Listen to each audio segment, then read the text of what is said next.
Hello sir, जर तुम्ही आपल्या मेडिकलसाठी मार्ग ERP सॉफ्टवेअर वापरत असाल आणि तुमचा जो एक्सपायर स्टॉक आहे, हा एक्सपायर स्टॉक तुम्हाला सॉफ्टवेअरमधून बाहेर काढायचा असेल, तर तो कसा काढायचा ते आपण आता तुम्हाला दाखवतो. ओके सर, साईडला करायचं असं एक्सपायर स्टॉक. ओके, ते आता हे मेडिकलचे आहे. इथे जाणार तुम्ही ट्रान्झॅक्शनमध्ये, स्टॉक इश्यू मध्ये जायचं.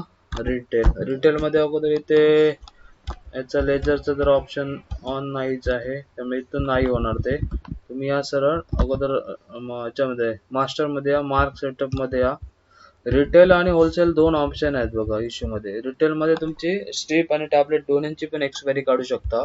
होलसेल मध्ये घेतलं तर फक्त तुमचं स्ट्रीप येणार, टॅबलेट तसाच राहणार स्टॉक. त्यासाठी तुम्ही काय याच्यामध्ये या, मास्टर मध्ये या, मार्क सेटअप मध्ये या. ओके, कंट्रोल रूमला या. इथे एंटर मारा, इथे पण एंटर करा आणि इथे सर्च करा आस्क लेजर. सर्च करा, एंटर मारत या.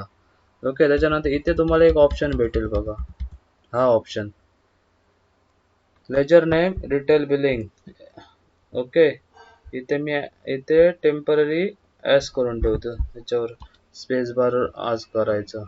ओके, किंवा ॲन केलं तर डायरेक्ट ॲन करतो. आता ठीक आहे, ॲन करायचं आणि गेस करूया. ओके, त्याच्यानंतर आपण याचा एक्सपायरी साईडला ट्रान्झॅक्शन स्टॉक इश्यू रिटेलला यायचं, एंटर मारायचा. इथे हे लेजर घ्यायचं, इथे एस प्रेस करायचं, सेल ब्रेकेज एक्सपायर वेस्ट हे लेजर घ्यायचं. एंटर मारायचा, एंटर मारा, एंटर. ओके, इथे ऑप्शन घ्यायचा एक्सपायर बिफोर. ओके, आणि इथे मंथ आणि इयर टाकायचं. मला तर 1 जानेवारी 2025 पर्यंतची एक्सपायरी काढायची आहे. मग इथे 1 आणि 25, 1 म्हणजे महिना जानेवारी आणि 25 इयर. ओके, इथे मॅन्युफॅक्चरला काहीच ना करायचं, एंटर मारायचं. की इथे कंपनी येणार, कंपनीचे नावं. कंपनी तुम्हाला पर्टिक्युलर पाहिजे ते एक एक स्पेस बारने किंवा प्लस बटनने सिलेक्ट करू शकता. आणि ऑल सिलेक्ट करण्यासाठी कीबोर्डवरनं स्टार बटन दाबायचं. इथे बघा टिक मार्क आले, सगळे टिक मार्क सिलेक्ट झाला. पुन्हा अनसिलेक्ट करायचं तर स्टारच्या बाजूला स्लॅश आहे बघा उजवीकडचा, तो स्लॅश दाबला तर पुन्हा अनसिलेक्ट होणार. स्टार दाबलात की सगळे सिलेक्ट होतील. ओके, सिलेक्ट करायचं, ऑल सिलेक्ट, एंटर मारायचा. की सॉफ्टवेअर जानेवारी 1 पर्यंत 2025 पर्यंत जेवढे एक्सपायर झालेले प्रोडक्ट त्या सगळ्या ऑटोमॅटिक बॅच वाईज सगळे साईडला करणार स्टॉक.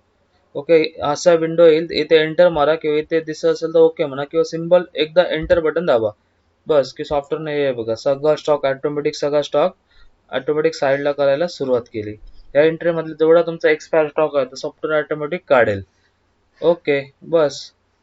जो प्रोसेस कंप्लीट होईपर्यंत तुम्ही थांबायचं. सगळे एक्सपायरी आलेले आहे, ऑटोमॅटिक अमाऊंट वगैरे बप्पा जवळजवळ 50,000चे एक्सपायरी ऍड झाले. इथे तुम्ही वर येऊन बघू शकता, एक्सपायरी डेट वगैरे पण इथे दिसते बघा. ओके, आता हे मी एंट्री जस्ट एंड किंवा टॅप बटन वरून खाली यायचं, एंटर एंटर मारत सेव्ह करायचं.